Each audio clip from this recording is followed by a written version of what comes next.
Hi, it's Wednesday, January 22nd. I'm Rick, and I wanted to talk a little bit about a new bundling deal that was just announced. Max and Stars are going to be sold as a bundle through Amazon channels. And it sounds like, on the face of it, just another bundling deal, and it is in one respect. But it also is sort of an indication of, I don't think you call it the desperation of Max, but they're definitely scrambling a lot because this deal doesn't make sense on a lot of levels, except if you're a Warner Brothers Discovery executive. First of all, let's get the Stars part out of the way. You're going to get both Max and Stars for $20.99. It's 25% off the quote list price. It's going to be available only through Amazon channels in the US, only for a limited amount of time, although it's a little vague on what quote limited means.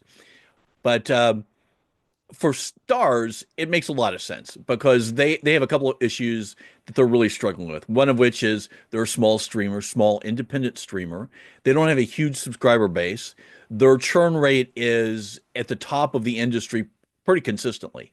And part of that is because one of the ways they've been trying to drive subscriber growth is to offer super discounted subscriptions. For instance, you can go on Facebook all the time and they're running these ads, 6 months of Stars for $25, which is great. People will definitely sign up for that, but they're not going to then renew for the regular price.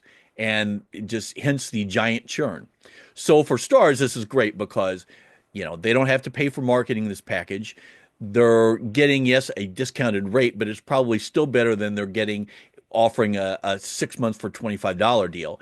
And bundling with Max hopefully will also further reduce the churn a little bit. So it's a great deal for Stars.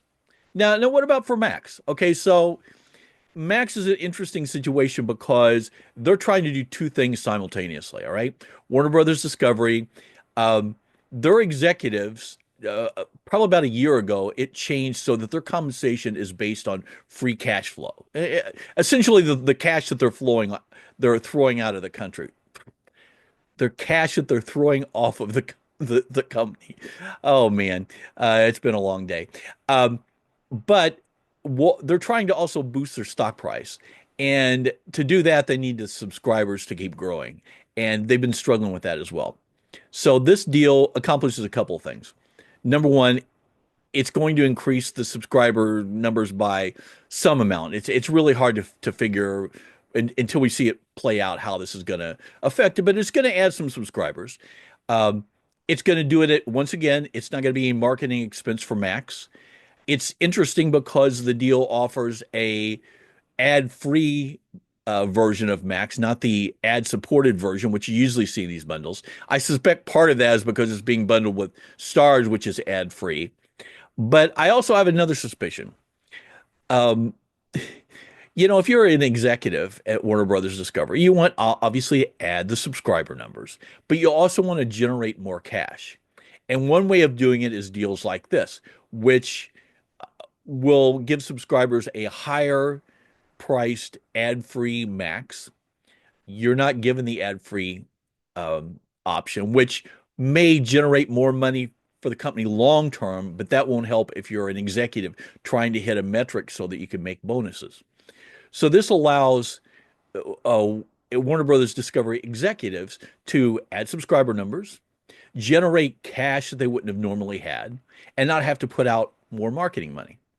Now, there are some other downsides to this, one of which is Amazon is owning the transactions between the customer and the streamer, right? Max doesn't have any information about the people who are subscribing through this other than just basic stuff like an email address.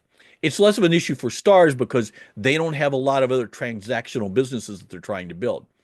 But one of the reasons you see Disney not doing a lot of these deals is they want to control the customer information. They want to have access to, not just the email address or a name, but, credit card information so that you can sell them other products. And at one point, Warner Brothers Discovery was really interested in that.